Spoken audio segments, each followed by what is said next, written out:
सो hi friend, good morning. आइए start करते हैं 13 जुलाई 2020 के मतलब आज के टॉप 10 जीके और करंट अफेयर्स क्वेश्चन।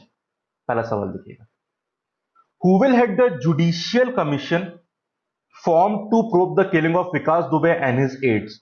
तो वैसे ये इशू एग्जाम के लिए बहुत इंपॉर्टेंट नहीं है, बट यहां यूपी में अब पहली जुडिशियल कमीशन बन गई है, तो उसे कौन हेड करेंगे, ये नाम जरूरी हो सकता है। The answer is Shashikant Agarwal.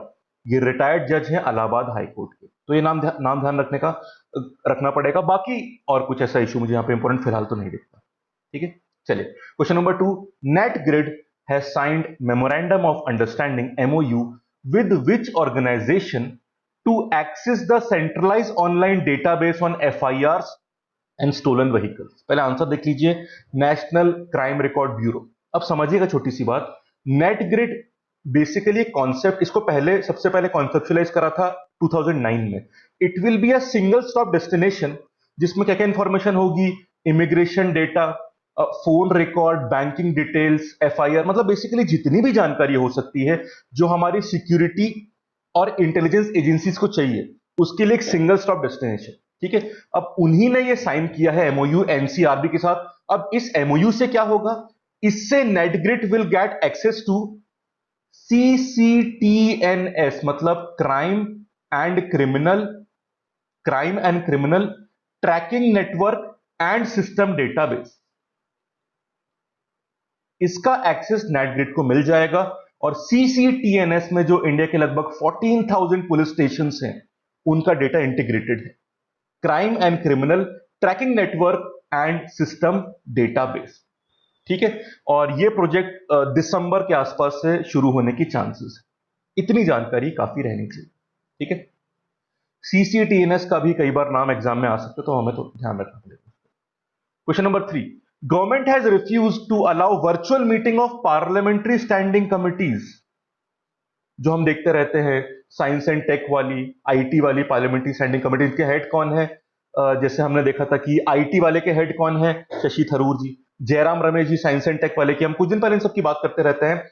उनको परमिशन नहीं मिल रही वर्चुअल मीटिंग करने की, और वो लोग काफी रिक्वेस्ट कर रहे हैं कि परमिशन मिले। गवर्नमेंट ने रीजन क्या दिया है?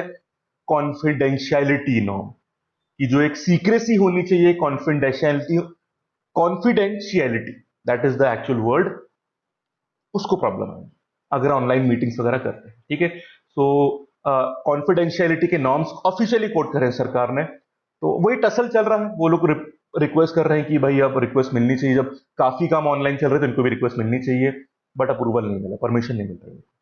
ठीक है, चलिए question number 4। China has drafted an extensive economic and security partnership with which country? Answer है ईरान।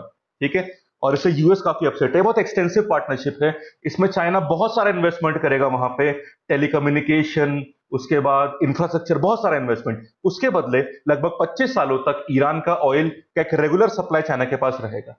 और इस पूरी डील से यूएस बहुत अपसेट है, बिकॉज यूएस ईरान को कॉर्नर करना चाहता था, बट चाइना कहते हैं इस पार्टनरशिप में अब एक काफी स्ट्रांग पोजीशन चाइना की भी होती है और ईरान की भी होती है, तो इससे यूएस चाइना का टसल या कॉन्फ्लिक्ट और बढ़ने की चांसेस है।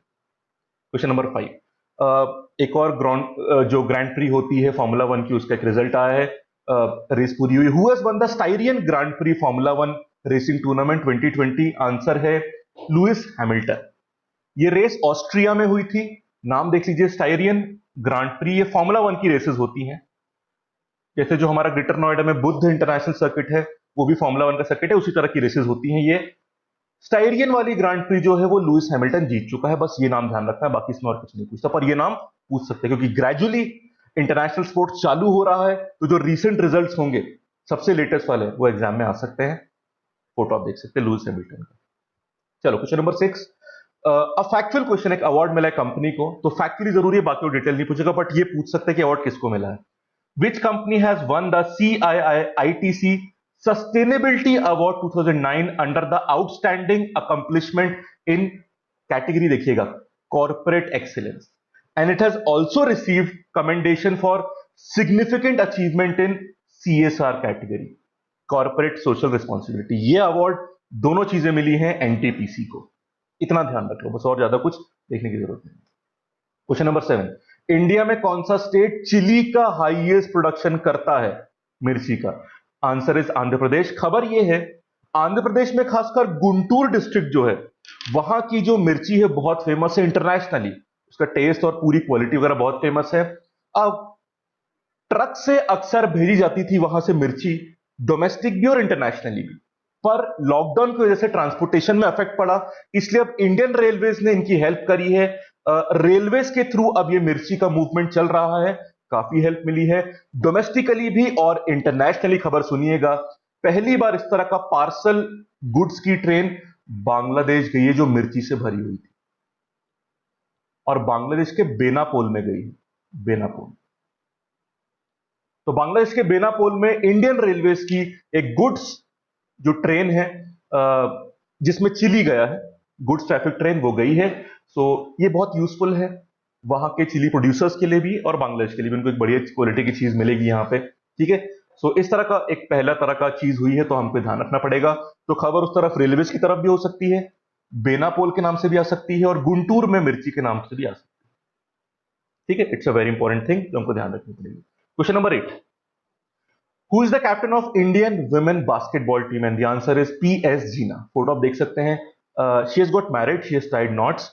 तो फिर उसके ऊपर खबर आई थी, पर उसमें यह भी लिखा था कि that she is the captain of Indian women basketball team. तो फैक्चुअली ये सवाल आ सकता है, PS जीना। फोटो देख सकते हैं। Question number 9, parliamentary committee of which country, very important decision, India को बहुत सीवियरली अफेक्ट करेगा। Parliamentary committee of which country has approved the draft expat bill to restrict the number of Indians टू 15% of the total population? Answer देख लो, Kuwait. तो Kuwait ने ये जो ड्राफ्ट बिल है जिसको वहां की पार्लियामेंट्री कमिटी ने अप्रूव किया है, बेसिकली फॉरेनर वर्कर, जो फॉरेन वर्कर्स है, उनकी पॉपुलेशन इस गल्फ कंट्री में रिस्ट्रिक्टेड रहे, इसके लिए यह बिल पास करने की कोशिश करी जा रही है, जिसमें इंडियन का परसेंटेज 15% रहेगा। और अगर वहां की पार्लियामेंट ने इसको अप्रूव कर दिया, अभी तो बस कमेटी ने अप्रूव किया है, अगर पार्लियामेंट ने अप्रूव कर दिया तो लगभग 8 लाख इंडियंस को वहां से, कुवैत से वापस आना पड़ेगा, क्योंकि काफी इंडियंस वहां पे काम करने जाते हैं, गल्फ कंट्री है, ठीक है। तो वैसे हमारी सरकार पूरे एफर्ट कर रही है, इनसे बातें कर रही है कि ऐसा कोई भी क्राइसिस ना आए, बट देखिए क्या डेवलपमेंट उसमें होता है। पर कुवैत का नाम ध्यान रखना, अभी ड्राफ्ट स्टेज में काम चल रहा है। Last question, Lee Hsien Loong is the prime minister of which country? And the answer is Singapore. Singapore में इलेक्शन हुए थे और ये दोबारा प्राइम मिनिस्टर बन गए हैं। पीपल्स एक्शन पार्टी, ये पार्टी 1965 से यहां पे राज कर रही है, इन द सेंस की इलेक्शन जीत रही है, पर इस बार इनका वोट शेयर काफी कम हो गया था, सबसे लोएस्ट अभी पिछले कुछ सालों में। टोटल 93 सीट्स हैं, जिसमें से 83 सीट्स पीएपी जीता था। ऑल्दो 83 काफी बड़ा नंबर लगता है एज कंपेयर टू 93, बट इनका ये लोएस्ट है। और 10 सीट वर्कर्स पार्टी, जो अपोजिशन की वर्कर्स पार्टी है, वो जीती है। खैर, फोटो देख लीजिए मिस्टर लूम का, ये प्राइम मिनिस्टर हैं, ये इनकी आखिरी विक्ट्री हो सकती है बिफोर हिज रिटायरमेंट, क्योंकि इनकी एज काफी हो गई है, तो शायद अभी रिटायर कर जाए, इलेक्शन में खड़े ना, ऐसी बातें हैं, बट फिलहाल ये जीत गए हैं and is the prime minister of Singapore. वहां पे इलेक्शन अभी हुए थे और कई लीडर्स ने इनको कांग्रेचुलेट वर्ल्ड लेवल पे किया है इनकी विक्ट्री के लिए, ठीक है फ्रेंड्स। चलिए, तो ये थे आपके टॉप 10 क्वेश्चंस। शाम को परसेंटेज का वीडियो आएगा, हम लोग कॉन्ट कैट 2020 के लिए शुरू करने वाले हैं, and also relevant for all the other competitive examinations, ठीक है। तो तब मुलाकात होगी। Thank you, have a nice day.